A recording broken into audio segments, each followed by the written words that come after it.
ठीक है बच्चों, चलिए देखते हैं सवाल को। पूछा गया है how many parameters are required to fully specify the joint probability distribution of, अच्छा यार ये तो पुराना क्वेश्चन है, इसको मैं हटा देता हूँ, of 3 Boolean variables x1 x2 x3। अभी एक नया कंडीशन आया है जो कि आपको देखना है। x1 is conditionally independent on x3, यानी x1 x3 के ऊपर इंडिपेंडेंट है कब, जब x2 गिवन है। अगर x2 गिवन नहीं है तो फिर डिपेंडेंट है, और अगर x2 आपको दिया हुआ है then x1 is conditionally independent on x3।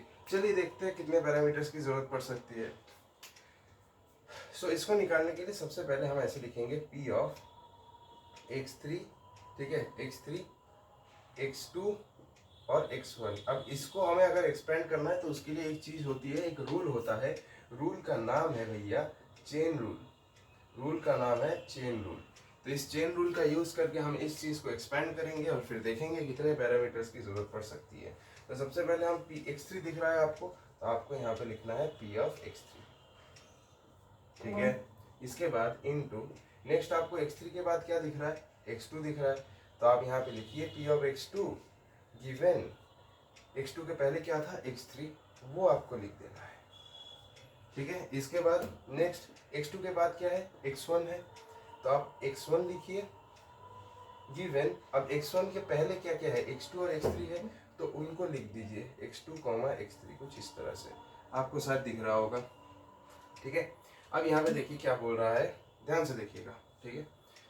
तो यहाँ पे मुझे जो दिख रहा है वो ये है कि x1 is conditionally independent on x3 given x2। इसका मतलब अगर x2 दिया हुआ है तो x1 x3 के ऊपर इंडिपेंडेंट है। तो देखिए x2 यहाँ पे दिया हुआ है, तो इसका मतलब x1 x3 के ऊपर क्या है, इंडिपेंडेंट है। इसका मतलब इस पूरे चीज को हम p ऑफ x1 लिख सकते हैं। बिल्कुल भाई, लिख तो सकते हैं।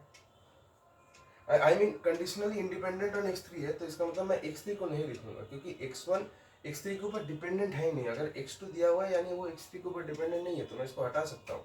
इसका मतलब मैं इसको कैसे लिखूंगा, ध्यान से देखिएगा, p ऑफ x3 जैसा है लिखा into p of x2 divided given x3 into p of x1।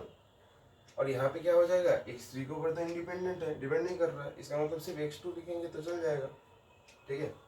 ये हो गया। अभी मुझे यहाँ पे जो है टेबल बनाना पड़ेगा, ठीक है। टेबल बनाना पड़ेगा, कैसा टेबल, तो यहाँ पे आपको बेसिकली क्या क्या आपको देखना है, x2 गिवन x3 है और x1 गिवन x2 है, ठीक है। तो यहाँ पे मुझे दो टेबल्स की जरूरत पड़ सकती है। सो पहला जो है वो ये है, हाँ,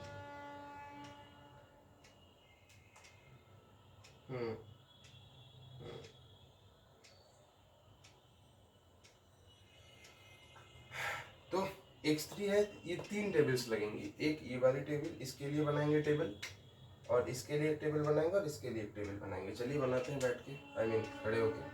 सो p ऑफ x3, ठीक है। अगर मैं यहाँ पे p ऑफ x3 बोलता हूँ, अब देखो ध्यान से देखना, एक चीज बहुत बढ़िया चीज मैं आपको दिखाने वाला हूँ। x3 हमारा एक बूलियन वेरिएबल है, तो उसके दो ही वैल्यूज हो सकते हैं, या तो 0 होगा या 1 होगा। सो मैं यहाँ पे लिख देता हूँ 0 या 1। अब मुझे पता है x3 की प्रोबेबिलिटी 1 होगी, कंप्लीट प्रोबेबिलिटी 1 ही होगी।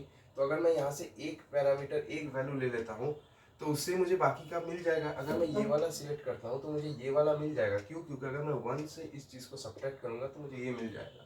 इनमें से मैं कोई भी एक तो सिलेक्ट कर सकता हूँ, तो मुझे यहाँ से एक पैरामीटर की ही जरूरत पड़ेगी। सही बात है। अच्छा, अब मैं इसका टेबल बनाता हूँ, x2 और x3। तो यहाँ पे अगर हम देखें एक चीज, यहाँ पे x3 का वैल्यू हम 0 दे देंगे, x3 का वैल्यू यहाँ पे 1 दे देंगे, और यहाँ पे x2 का वैल्यू 0 दे देंगे, और x2 का वैल्यू यहाँ पे 1 दे देंगे, ठीक है। तो यहाँ से मुझे कितने पैरामीटर्स की जरूरत पड़ सकती है भाई, मुझे पता है यहाँ पे इधर भी टोटल प्रोबेबिलिटी 1 होती है और इधर भी टोटल प्रोबेबिलिटी 1 होती है, राइट। इधर पूरा इन दोनों का समेशन 1 होगा, इन दोनों का समेशन भी 1 होगा। तो अगर मैं इन दोनों में से एक वैल्यू को सिलेक्ट कर लेता हूँ तो मैं दूसरा वाला निकाल सकता हूँ, 1 से सब्ट्रैक्ट कर दूंगा तो निकल जाएगा।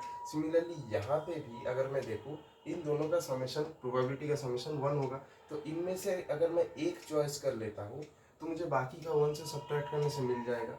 सो यहाँ से मुझे कितने टोटल पैरामीटर्स की ज़रूरत पड़ी, 2 पैरामीटर्स की ज़रूरत पड़ गई।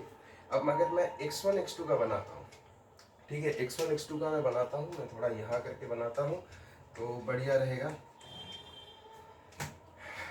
एक मिनट, x1 x2 का बनाता हूँ यहाँ पे, ठीक है। तो यहाँ पे हमारा x1 का वैल्यू 0 है, x1 का वैल्यू 1 है, x2 का वैल्यू 0 है और x2 का वैल्यू यहाँ पे 1 है, ठीक है। अब एक चीज़ ध्यान से देखिए, इधर इधर समेशन ऑफ प्रोबेबिलिटी 1 है, तो मैं यहाँ से एक ही वैल्यू चूज कर लूँगा तो मुझे मिल जाएगा बाकी का, क्योंकि मैं 1 से सब्ट्रैक्ट कर दूंगा तो दूसरा वाला मिल जाएगा। Same goes for this thing, यहाँ पे भी टोटल सम ऑफ प्रोबेबिलिटीज 1 है, तो मैं एक वैल्यू चूज करूँगा और बाकी का मैं 1 से माइनस करके निकाल सकता हूँ। तो यहाँ से मुझे टोटल कितने वैल्यूज मिले, कितने पैरामीटर्स मिले, 2 पैरामीटर्स मिल गए। तो टोटल मुझे कितने पैरामीटर्स की जरूरत पड़ेगी, यहाँ से मैं एक पैरामीटर लिया, यहाँ से मैंने 2 पैरामीटर्स लिए और यहाँ से भी मैंने 2 ही पैरामीटर्स लिए। सो 1 + 2 + 2 यानी 5। सो हमें टोटल कितने पैरामीटर्स की जरूरत पड़ी, 5 पैरामीटर्स की जरूरत पड़ गई।